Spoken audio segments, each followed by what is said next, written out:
All right, it's 5 o'clock. I am calling to order the Bloomington Historic Preservation Commission meeting for Thursday, May 14th, 2026. Would staff please call the roll? Renard Cross, Yes. Jack Baker, John Butler. Here. Oh, I'm sorry, Commissioner Castaneda, Commissioner Dusner. Here. Commissioner Duffy. Here. Chair Hackard, Here. Commissioner Golden, Commissioner Schlegel. Here. We have quorum. All right, I'd just like to say really quick, welcome back to Commissioner Cross. Next up, approval of the minutes. Do I have a motion on the minutes? I'll move to approve. All right, Commissioner Schlegel has moved to approve the minutes from April 23rd. Is there a second? I'll second. Commissioner Duffy has seconded. Any comments? Hearing none, I think we're ready for the vote. Okay, we've got Treasurer Butler, Yes. Commissioner Dusner, Yes. Commissioner Duffy, Yes. Chair Hackard, Yes. Commissioner Schlegel, pardon me. Yes. Minutes are approved. Excellent. Next up, we have certificates of appropriateness. We have two for staff review. Mr. Sandwise, please take it away. So our first COA of the evening is Certificate of Appropriateness 2627. Petitioner is Kendall Noak from the City of Bloomington Engineering Department. This application is for the replacement of 15 feet at the end of a 110-foot length of WPA limestone sidewalk. This is adjacent to a notable rated 1925 Craftsman bungalow. The north side of West Dixie Street, to the west of Rogers, is paved with 110 feet of square and octagonal pavers installed by the Works Progress Administration in the 1930s. Overall, the sidewalk appears to be in fair condition. The pavers closer to the curb on Rogers appear to be more damaged by weeds and traffic. As required for a road surfacing project not paid for by federal money, which would trigger the Section 106 process of the National Historic Preservation Act, the City of Bloomington Department of Engineering is requesting to replace the eastern 15 feet of the sidewalk with a code-required curb ramp. In this case, staff approves COA 2627. While the district guidelines for the McDowell Historic District do not provide guidance on sidewalks, historic stone and brick sidewalks are generally not exempted from review. The ends of the stone sidewalk adjacent to South Rogers is somewhat more degraded than the rest of the sidewalk overall, and the proposed ramp installation is required as part of the roadway resurfacing project. Thank you. Moving on to our next item. So COA 2628 for 213 South Rogers Street, the Frosted Food Building. 213 South Rogers is an individually listed historic property. A former factory building, it has served as an auto repair shop, sheet metal workshop, and refrigeration company / slaughterhouse. The building is a limestone facade with picture windows and a stepped parapet facing Rogers. Most of the building is brick with large metal gridded industrial windows. This application is requesting the installation of a rooftop solar photovoltaic PV system on the existing building located at 213 South Rogers. The system will be installed on the existing roof and is intended to provide energy for the building's electrical use. You can see it would be installed at the southwest corner of the building. The installation will not alter the building's footprint. The placement of the panels will be designed to minimize visibility from public rights-of-way where feasible, while maximizing solar efficiency. Staff approves COA 2628. The proposed solar installation would not obscure or damage any historic features on the Frosted Foods building. So I have one COA for your review tonight. All right, so next up we have for commission review, COAs and demolition delays. For each item on the agenda, the Historic Preservation Program Manager will first present a staff report. We will then hear if the petitioner has any additional information about their request, followed by public comment. Once public comment concludes, commissioners will be able to ask questions to staff, the petitioner, and the public. We ask that petitioners, the public, and commissioners refrain from speaking until addressed by the chair, unless a question is directly addressed to them. Following the commissioner questions, the chair will entertain a motion from a commissioner regarding the petition. Once a motion is made, we will then open up a discussion for the item for members of the commission only. Finally, once the commissioners have each had a chance to speak, up to 2 times, the commission will vote on the petition. We encourage all commissioners, petitioners, and members of the public to be civil and respectful at all times. All right, first up is COA 2629. Is the petitioner here? Yes. All right. You are Thomas I'm Geiser? Thomas. All right. Mr. Sanders. This is for Certificate of Appropriateness 2629 at 2330 North Fritz Drive in the Matlock Heights Historic District. Petitioner is Thomas Geiser. This is a contributing 1957 limestone ranch with a large attached garage and picture window. It retains a high degree of integrity. Near the end of 2025, the new owner installed solar panels on the roof of the garage at 2 locations. The request as I received it. I would like to apply for retroactive certificate of appropriateness regarding my installation of solar panels. On the October 20th, 2025, I bought the house at 2330 North Fritz Drive in Bloomington, Indiana. Federal tax credits for the installation of residential solar panels were set to expire at the end of 2025. I hired West Biddle with Atomic Electric and Solar to install a grid-tied photovoltaic solar system on the house before the end of 2025, so I would qualify for the federal tax credit. On December 12th, 2025, the solar panel system passed inspection by the Monroe County Building Department. I was unaware of the Historic Preservation Program and the requirement to apply for a certificate of appropriateness before installing the solar panels. In my 2025 conversations with new neighbors, realtors, and tradespeople, it did not come up that this installation would require approval.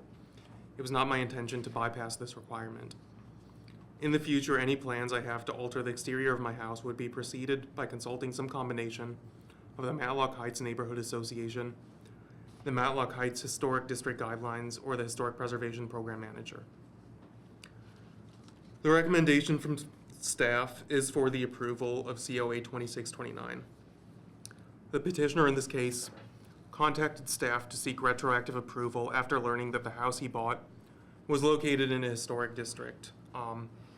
So this was prior to any other notification of staff that solar panels were installed on this address. Having bought the house after 2025, mailers had been sent to the property owners in historic districts, and before local designation was added to property report cards in the Monroe County ESRI system.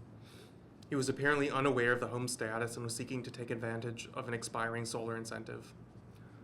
The work, as you will see, meets district guidelines, being set on the garage close to the roof pitch. Does the petitioner have anything that he would like to add? No? Okay. Are there any public comments in the room about this petition? Are there any comments online about this petition? All right, we'll turn to commissioner questions. Commissioner Butler, do you have any questions about this? No, I don't think it. Commissioner Duffy? I have no questions. Commissioner Dusner? No. Commissioner Cross? Yeah, forgive me if I missed it, but how did you eventually become aware that there was a requirement for COA? I did receive a postcard from the city alerting me that I was in this district, but I believe that came after I contracted to put the panels up. The other way that I found out was through the neighborhood group, talking to them. I mentioned, well, everyone knows everyone in the neighborhood, and I mentioned, it just came up, did you get approval? But that was this year when we started walking outside again, when it felt warm. And I would say I talked to several of my neighbors also. Go ahead. But this was post your being made aware. When I moved in, my first objective was to get solar panels on the house because it was expiring. Okay, and just confirming, I think it goes without saying, but I just want to confirm that your realtor did not mention this to you. Did not. Okay.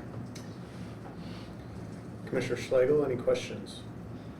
I think it'd piggyback a little. I don't know who to address this to, so no, I think I'll kind of start with you. Do other departments know when there's a historic district, like if, like for zoning or planning, like do they know when there's a neighborhood that has that they? Planning does if a permit from the planning department is required. Okay. The county building department now should, because that information has now been added to the county GIS system. Okay. But it was not on there at the time that this happened. And Okay. also I don't have regular communication with the county, unfortunately. Okay. I was just curious. I just wanted to make sure the city kind of knew, or if they were. That's all. Thank you, Noah. If I may, who does he require permission from to put up solar panels? Is it the city or the county? I think that's for you.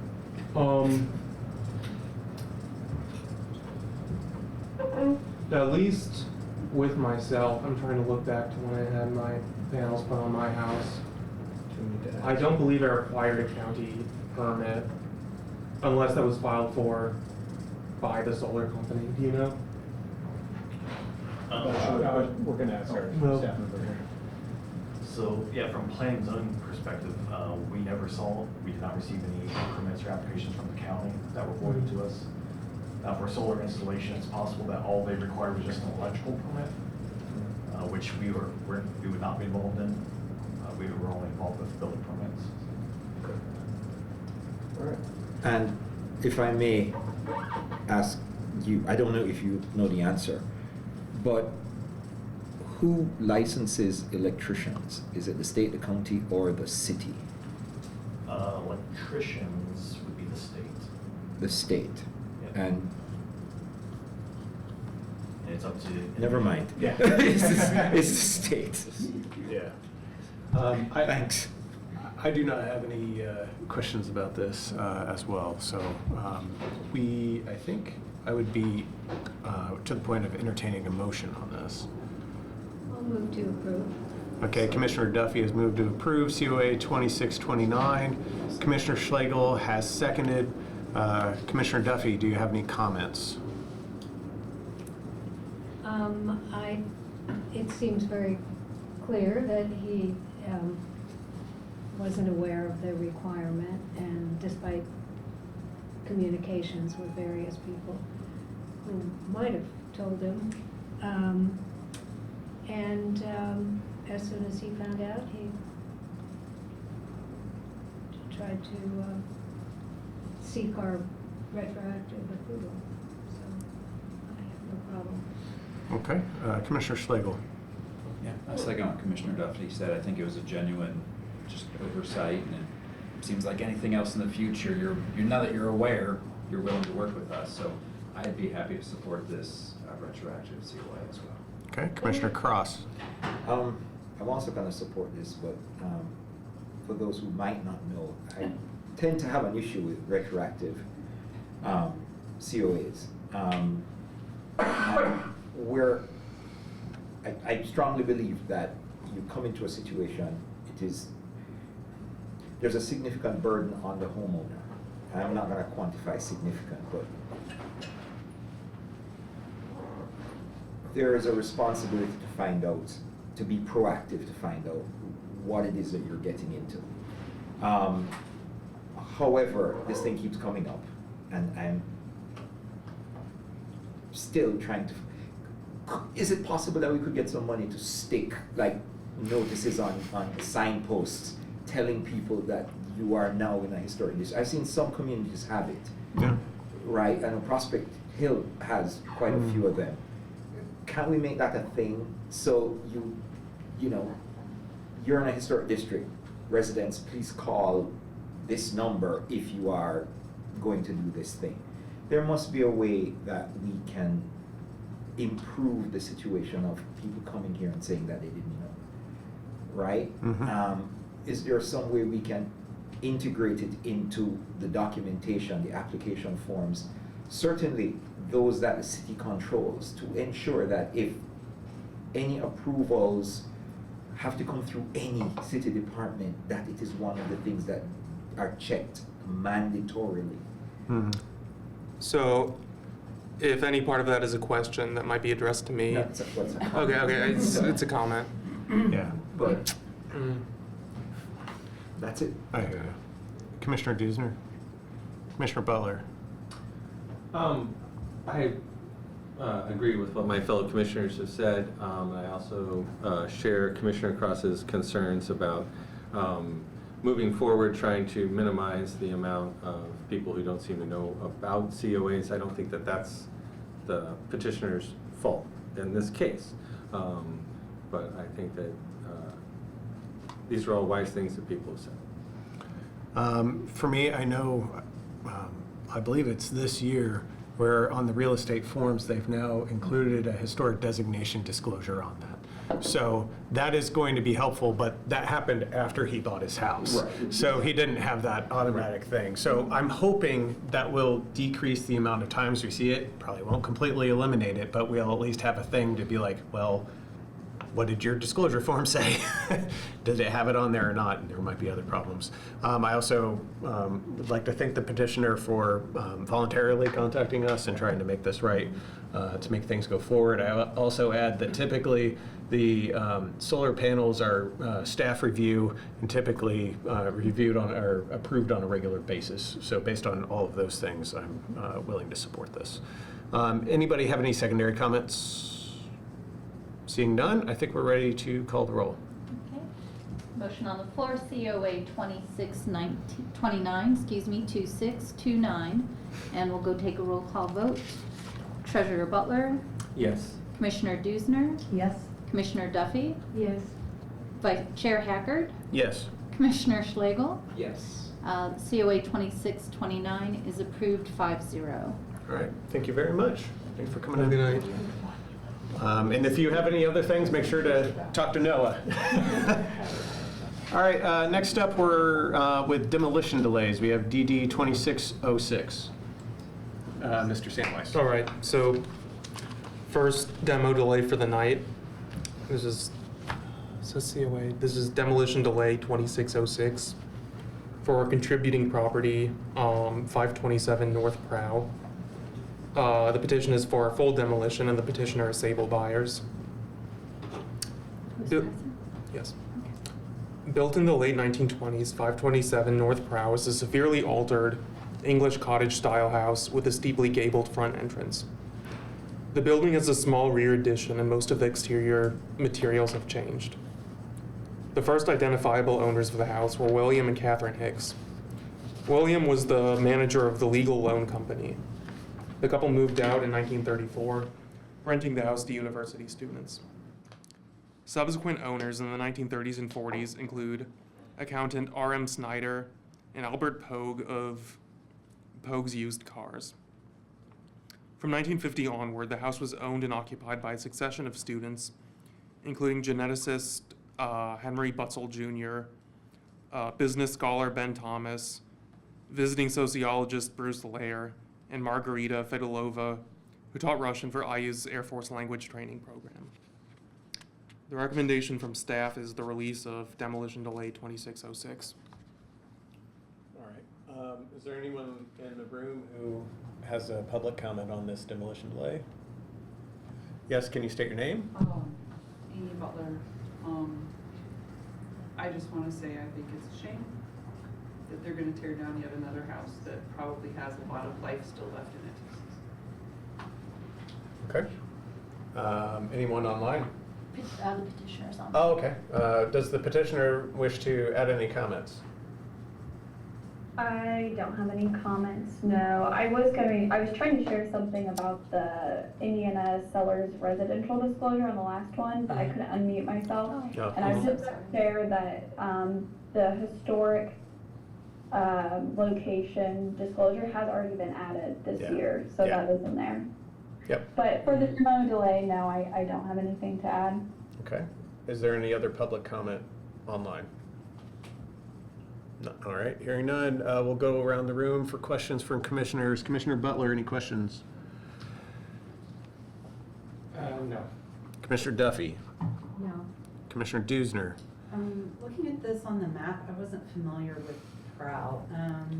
How close is this to the proposed Cottage Grove district? It's south of 10th Street. Yeah. It's It's a immediately few south. blocks southeast Few of there. blocks, so, Yeah. okay. Yeah. No questions. Commissioner Cross, any questions? No questions. Commissioner Schlegel, any questions? No questions. For me, no, I just wanted to clarify, did you say most of the exterior is non-original material? That's right. It's Okay. basically the shape and general placement of windows and doors that. All right. Okay, thank you. I have no other questions. Now it's time to entertain a motion.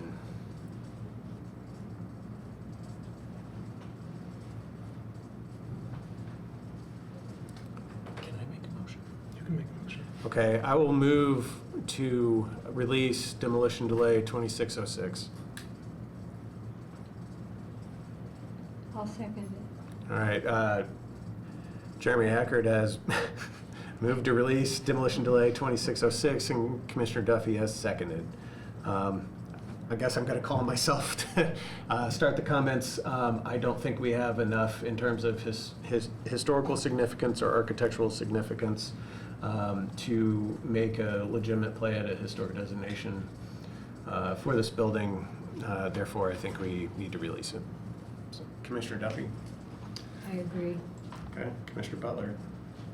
I agree with both of your comments. I think it's a real shame that I have all this power to talk to people about fenestration and no power at all really to do the thing I'd like to do, which would be to prevent these sort of demolition delays.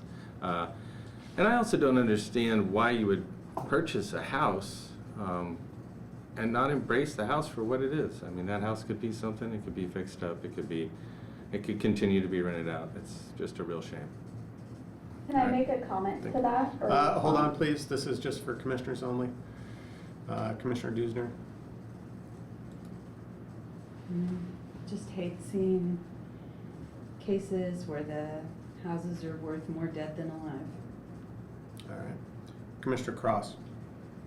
I agree both with Commissioner Butler and with the chair's position.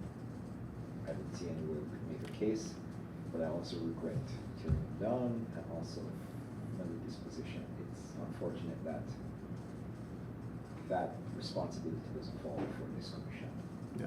It's planning, I think, designates these areas and what can be done, so. Commissioner Schlegel? Yeah, I mean, I hate saying these, but I mean, you made a good point. We can't save it on its own. And buy a house just to tear it down just drives up all the rest of the market values. And we have no affordable housing. We're looking at why. I mean, I wish we had more teeth to be able to bat this back down because it's just going to make everything else worse. But unfortunately, our hands are tied. There's legally nothing we can do. Any secondary comments from the commissioners? All right, we're ready to go to a vote. We already had public comment. Okay, I wasn't sure. This is still for commissioners. Understand. There's a motion on the. Understood. Yeah, there's a motion on the floor. It's commission only. All right, so there's a motion on the floor for demolition delay 2606. We'll take a roll call vote. Treasurer Butler? Yes? Commissioner Dusner? Yes. Commissioner Duffy? Yes. Chair Hackard? Yes. Commissioner Schlegel? Yeah. Okay, and that is approved 5-0. Okay. Thank you very much for that. Would be public comment at the end. Okay. There's additional public comment on the end if there's additional comments that people want to make on this. Next up, we have demolition delay 2603. Mr. Samwise. So I've received a letter from the. We need to read into it. Oh my gosh, I'm so sorry. I used to do that. Can I have the address? Yeah, can you go back, Noah, really quick? Prowl Street. 527 Okay, North thank I Brown. forget the number. Today, regarding the property located at 527 North Prow Avenue, the Historic Preservation Commission declares that it got notice of proposed demolition and after today's discussion sees no need to review the plans any further and waives the rest of the demolition delay waiting period. The HPC may later recommend the property for historic designation to the Common Council. All right, thank you very much. Demerits to me for forgetting that, so we're gonna have to keep that tally of that. All right, so now next up is this next demolition delay, Mr. Sanders. Okay. So I received a letter this morning that was addressed to both myself and to the director of the planning department, Mr. David Hiddle, from the petitioner Alan Sin, who is petitioning for both COA 2603 for the demolition of 1331 East Atwater and for demolition delay 2604 for 326 South Eagleson. The petitioner wrote, I would like to withdraw both of my petitions for the demolition at 1331 East Atwater and 326 South Eagleson at this time. The petitions are DD 2603 and DD 2604. So this petition means, this letter requesting withdrawal means that the action to be taken on both this demolition delay and the next one coming up is the withdrawal on the part of the petitioner, which means that a CZC for demolition is not going to be issued, and it also ends our involvement with the demolition delay process. All right. So I think, I don't know, is Mr. Sin online? I don't know if he wants to offer any comment on this or not. I just wanted to make sure. So I think that also means if we are interested in doing anything designation-wise for the houses, we would have to add it to an agenda in the future. We cannot take that up right now because they have formally withdrawn this. So we are not going to have a conversation about the further sort of like investigation of that process tonight. I would be curious to see if the commissioners are still interested in pursuing that now that the demolition delay has been, removed. And seeing if we want to add that to a future agenda. I don't know what people, we can go around.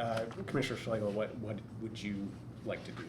I would be, just because even if he was able to sell the property or anything, the next owner might be the exact same thing we just had with the demo delay before this. They just come in and buy it to raise it all, and without at least exploring the options, or I know we've talked about what's underneath the siding in this house that's up on the screen currently, just to get a better feel. I mean, I'd feel better knowing what's there and knowing the potential than waiting until it comes up again, and then we have to scramble. So I'd rather open the discussion, invite the neighborhood, because isn't it across the Street from Elm Heights. Yeah. Elm Heights. I can never remember, I was gonna call it the wrong district, but I'd rather open up those discussions and explore that now and just see what's possible. So if anything does happen, we can say, we did what we could. Okay. Without scrambling. Commissioner Cross, any thoughts? Yes. You'd like to do it? Yes. Okay. Commissioner Dusner? Continued discussion? Yes, continue discussion.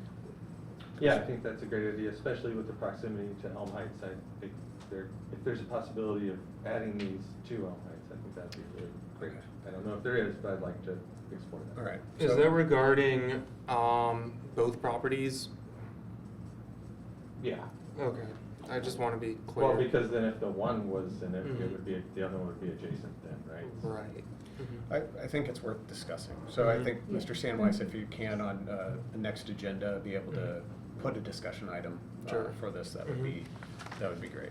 I don't think we need to vote on that. We'll just ask him to do that. All right, well, thank you very much for that. Do you need time to make a note now? No, we can move ahead. Okay, well, next up is old business. All right. Old business.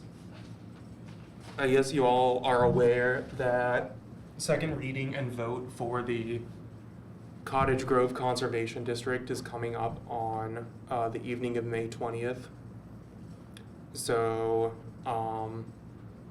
I don't believe there's gonna be another presentation, but there will be public comments and a vote by the by city council. So if that is something that you have strong feelings about, then please attend. Anything else, old business?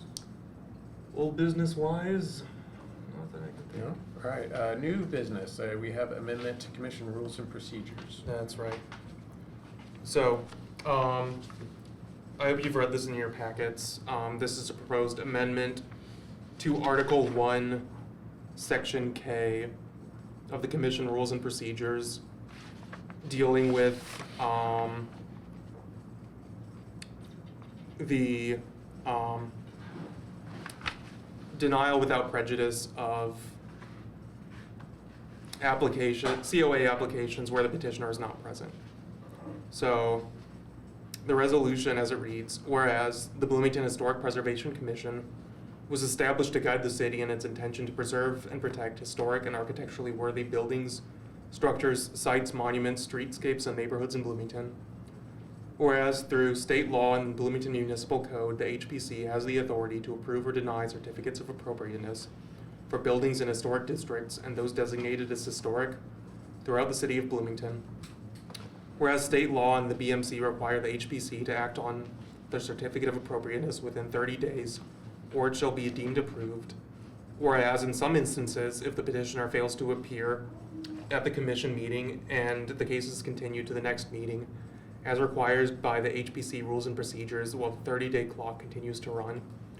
Whereas the HPC seeks to create a framework in which the absence of the petitioner does not inadvertently result in the issuance of a COA without approval on the merits, whereas a denial without prejudice would toll the 30-day clock and allow the petitioner to return with the same petition, whereas a 30-day clock can also be tolled when a petitioner agrees to a continuation, the Bloomington Historic Preservation Commission shall adopt the following amended rules and procedures. To jump ahead to the section that we are proposing to amend, if the petitioner does not attend a meeting for which the commission review is scheduled, the commission may deny the application without prejudice. Denial without prejudice allows the petitioner to request the same application be placed on a subsequent agenda without having to resubmit the application. I'm going to ask our attorney to jump in here as the petitioner for this. Would you like to add any further comment?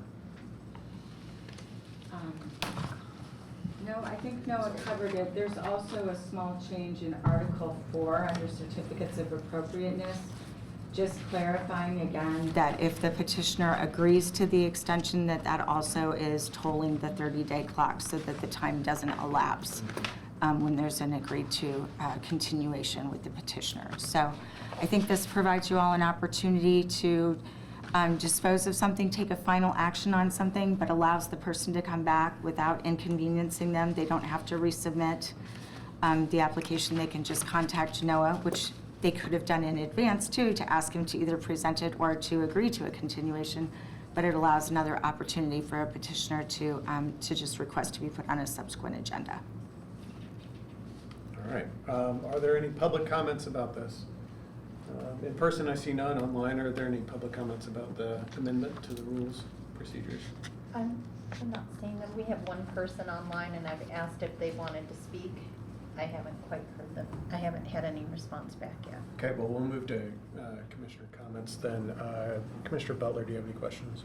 No questions. Commissioner Duffy? No question? Commissioner Dusner? No. Commissioner Cross? I'm just trying to figure out how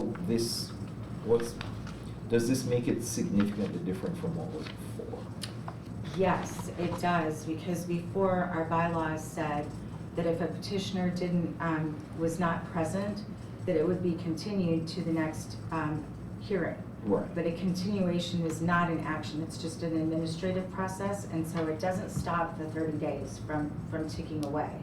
And if 30 days elapse without an action by the commission, then the certificate of appropriateness is deemed approved. Okay, got it. It's closing the loophole. Mm-hmm. Right. Commissioner Schlegel?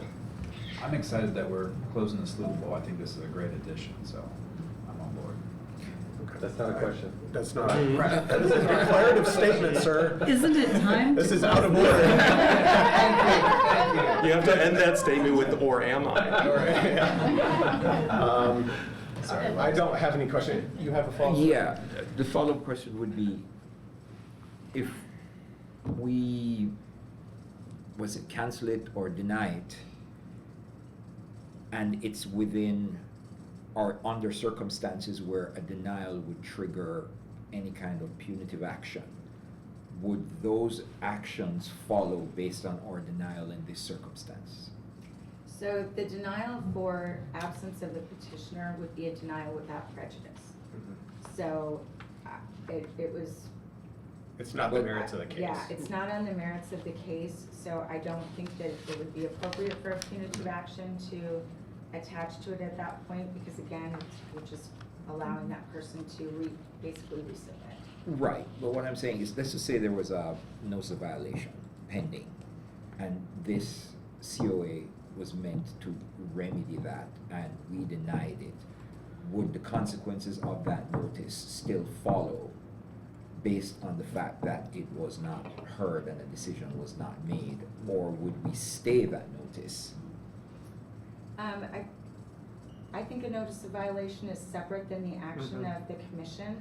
Okay. So the burden is on the petitioner, that if they receive a notice of violation, that they need to come and get something retroactively approved or adjusted by the commission, and they decide not to show up, that's their decision. And that the notice would stand. It's a separate until animal. they Okay. come and take care of it with the law. And the violations are handled by staff too, so that's not. Okay. So, yeah, that's a great question though. Yeah, that is good. Any other questions? All right, hearing none, I think we're ready to entertain a motion. I'll move we adopt the new language. All right, second that. Commissioner Dusner has moved to adopt the amendment to Commission Rules and Procedures as outlined by Mr. Sandweiss. Commissioner Butler has seconded. Any comment, Commissioner Butler? I think it's a great idea. Let's close the loophole and move forward. Commissioner Duffy? Comments? No comment, I Okay. support it. It's great Commissioner to have Dusner? it. I like it. All right, Commissioner Cross? I like it, I support it. Great. Commissioner So do I get to ask a question? Schlegel? Sir. That was a question. so. Hey, We're a little somebody too else deep. gets a demerit. All right, we're good. Mm. I would like to thank our staff for working on this and helping us kind of remedy this and make sure our rules and procedures are as clear as possible and make sure people can kind of like drive around the stuff that we have set up. All right, any other secondary comments? All right, seeing none, I think we're ready to vote. Okay, it's been moved and seconded to accept the amendments to Commission's rules and procedures as proposed. We'll take a roll call vote on that. Treasurer Butler? Yes. Commissioner Dusner? Yes. Commissioner Duffy? Yes. Chair Hacker? Yes. Commissioner Schlegel? Yes. That motion is approved 5-0. Excellent. All right, next up is commissioner comments. Do any commissioners wish to comment?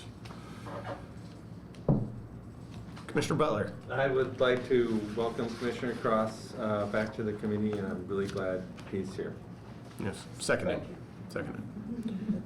Any other comments? No, you stole mine. So. Oh, sorry. Yes, Commissioner Dusner. Nice to see so many people at the Cottage Grove testimony, so many of us, even though it was late, and it was great to hear. I thought everybody who presented did a nice job, and then it was really nice to hear voices, and even though the circumstances were less than great, so yeah, thanks everybody. I would like to add, I want to thank Mr. Sandweiss for his presentation. I thought it was thorough, I thought it was well done, and I thought he handled the questions really well. So I just want to thank him for all the work that he's put in on this. Did a great job, and then obviously I thank the Butlers for all the work that they did on doing all of the groundwork and things like that. So thanks for everybody who's been able to push that forward. Hopefully we will have a favorable result on the 20th. Any other comments? All right, public comment. Are there public comment? Yes. I just State your wanted name. to say thank you all for coming Wednesday and supporting us. You guys are awesome. we couldn't have done it without your help. That's Amy. Amy. And I thank you for wasting your entire evening. We didn't get out of there as quick as we thought, but all the comments were spot on. Well, if you are. And I would like to say that spending 3 hours at a city council meeting is never really a waste of time. I found it very informative, and I hope to come back on several other occasions. Well, you're invited on the 20th. And for those who didn't recognize sarcasm. Are there any public comments online? We have someone online. I'm just trying to see if they're wanting to make a comment. How long have you been asking them? It seems like there's some issues with the connection.